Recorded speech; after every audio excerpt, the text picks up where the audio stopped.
Hello everyone, myself Mukesh Kumar, lecturer civil engineering. Uh, अभी हम जो सब्जेक्ट पढ़ने जा रहे हैं वो है कॉन्ट्रैक्ट्स एंड अकाउंट्स। और उसमें भी एक बहुत ही इम्पोर्टेंट चैप्टर जो है यूनिट है वैल्यूएशन, उसके बारे में हम लोग पढ़ रहे हैं। ये उसी से रिलेटेड तीसरा वीडियो है हमारा, जिसमें कि हम लोग बात करेंगे इम्पोर्टेंट टर्म्स की।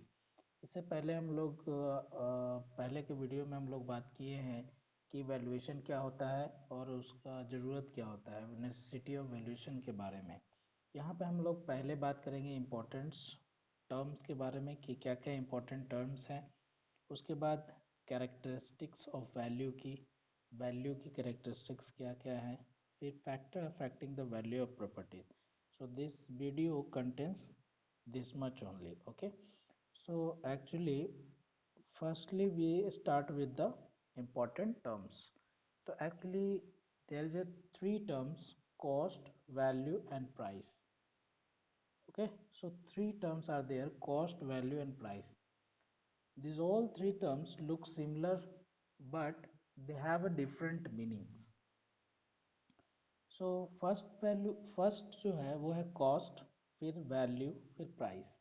तो इसको हम लोग एक अच्छे से समझते हैं कि तीनों में बेसिक डिफरेंस क्या है। सुनने में तीनों एक जैसे लगते हैं, लेकिन इसका अलग अलग मीनिंग है। जैसे कॉस्ट, सपोज एक एग्जांपल हम लेते हैं कि कोई एक बिल्डिंग आप बना रहे हैं। तो बिल्डिंग बनाने में जो कॉस्ट ऑफ कंस्ट्रक्शन लगेगा, सपोज जैसे कि सपोज जैसे कि एक बिल्डिंग आप बना रहे हैं, तो उसमें आपको मटेरियल लगेंगे। मटेरियल में ब्रिक्स हो गए, लेबर लगेंगे, बहुत सारी चीज़ें लगेंगे, और फाइनली सबका कॉस्ट एडअप होके फाइनल जो उसका कॉस्ट आएगा उसी को हम लोग कॉस्ट ऑफ कंस्ट्रक्शन बोलते हैं, और उसी को हम लोग बोलेंगे कॉस्ट। ठीक है। अब ये घर आप बना लिए। घर बनाने के बाद आप उस घर को सपोज कॉस्ट जो आपको पड़ा 1 करोड़ रुपीज़ पड़ी। 1 करोड़ रुपीज़ पड़ा।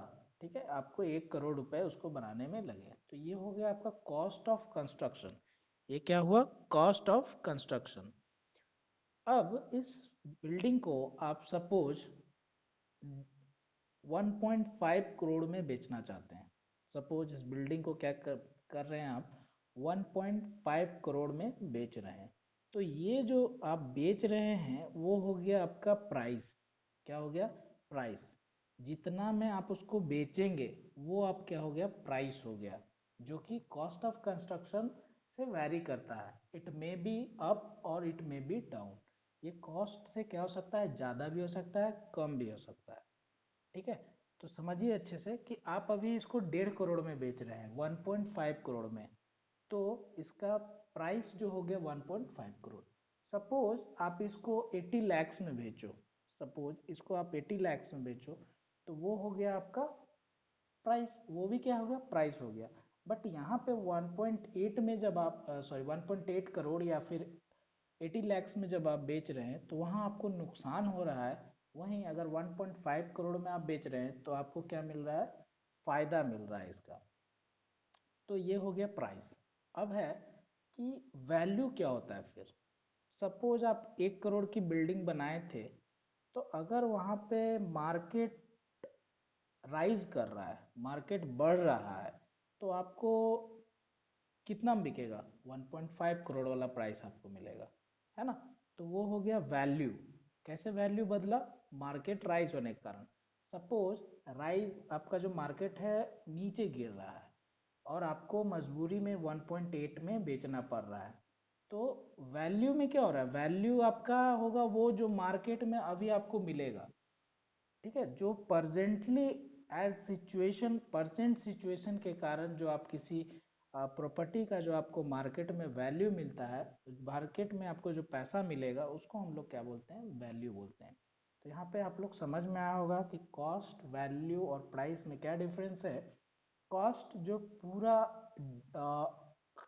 एडअप होके आप जो पूरा सब चीज़ मिला के जो आप बनाए हैं उसको आप लोग बोलते हैं कॉस्ट। जितने में आप उसको बेचते हैं, चाहे आप उससे ज़्यादा में बेचें या कम में बेचें, जितना आपको आप उसको आप उसका प्राइस डिसाइड करते हो, उसको हम लोग बोलते हैं प्राइस। और मार्केट में उसका क्या वैल्यू है, उसको हम लोग बोलते हैं वैल्यू। मार्केट में आपको क्या मिलेगा जेन्युइनली, उसको हम लोग बोलते हैं वैल्यू। इसको हम लोग एक सिंपल जो अभी ट्रेंडिंग जो हम लोग के टाइम का, हम लोग के एज का, जो आप लोग के एज का जो है, उसमें आपको और अच्छे से समझ में आए। इसको एक और एग्जांपल आपको बताते हैं। सपोज आप मोबाइल, ठीक है, आप कोई आईफोन जब लॉन्च होती है तो वो देखते हैं कि वो 80,000, 60,000, 70,000 में लॉन्च होती है। 2 to 3 months, ज़्यादा नहीं, 2-3 महीने बाद ही आप देखते हो कि वो जब 60, 70, 80 के रेंज का था, वो 40, 45 पे चला गया। तो क्या आप अच्छे से समझ रहे हैं कि वो जो बनाया है आईफोन, उसका वो प्राइस, उसका जो कॉस्ट है, कॉस्ट मतलब बनाने में जो खर्च आया है, वो उतना है ही नहीं एक्चुअली। एक्चुअली अगर 70,000 रुपया उसको बनाने में लगता या 60,000 लगता, तो 2-3 महीने में वो 40,000 में नहीं बेचता, है ना। उसको आपको ज़्यादा प्राइस में बेचता। तो ये जो है कॉस्ट जो उसका सपोज आता होगा, फिर आप जैसे 3 महीना में आप देखते हैं कि 3 महीना में 40 हुआ, तो मतलब साल भर बाद वो फिर, या 6 महीने बाद या 1 साल के अंदर वो 20-30 हज़ार में भी आ जाता है वही आईफोन। तो इसका मतलब कि उसको बनाने में खर्च 20-30 हज़ार से भी कम पैसे होंगे। सपोज उसको बनाने में 15 हज़ार रुपया लग रहा होगा, तो वो हुआ उसका कॉस्ट। प्राइस वो डिसाइड किया 70, और वैल्यू वो हुआ जब नया लॉन्च हुआ था तो आपको 70 में मिल रहा था। 3 महीने बाद वही फ़ोन आपको 45 में मिल रहा है, और 6 महीने बाद वही फ़ोन आपको 20,000 में मिल रहा है। वो हुआ वैल्यू। सो कॉस्ट कितना बनाने में उसको कॉस्ट आ रहा था 15,000 रुपये, प्राइस कितना वो लग कर दिया 70,000 रुपये। वैल्यू उसका कैसे चेंज हो रहा है, 3 महीने में उसका मार्केट डिमांड घटने के बाद उसका वैल्यू कितना आ गया। जब वो लॉन्च किया तो उसका वैल्यू बहुत ज़्यादा था, इसलिए उसको 60,000 मिला। फिर जब 3 महीने बाद उसको 45,000 मिला, और फिर लास्टली जब वो एट द एंड जब बहुत सारे आईफोन्स के वर्जन, एक्सटेंडेड वर्जन आ गए, तो उसका प्राइस क्या आ गया, और कम गया। तो इस तरीके से कॉस्ट, प्राइस और वैल्यू हम लोग को समझ में आया होगा। कोई चीज़ को प्योरली उसको बनाने में जो खर्च आता है उसको हम लोग कॉस्ट बोलते हैं। आप जो उसका प्राइस डिसाइड करते हैं उसको हम लोग प्राइस बोलते हैं। जो आप पैसा डिसाइड करते हैं उसको बेचने या खरीदने के लिए, उसको हम लोग बोलते हैं प्राइस। और मार्केट में उसका क्या डिमांड है, उसके अकॉर्डिंग उसका जो वैल्यू, उसका जो पैसा होता है, उसको हम लोग क्या बोलते हैं, वैल्यू बोलते हैं। एक और यहाँ पे थर्ड पॉइंट जो है वो है वैल्यूअर। सो वैल्यूअर क्या होता है, वैल्यूअर वो पर्सन जो वैल्यू करता है किसी प्रॉपर्टी को, जो वैल्यूएशन में इन्वॉल्व होता है, उसको हम लोग क्या बोलते हैं, वैल्यूअर बोलते हैं।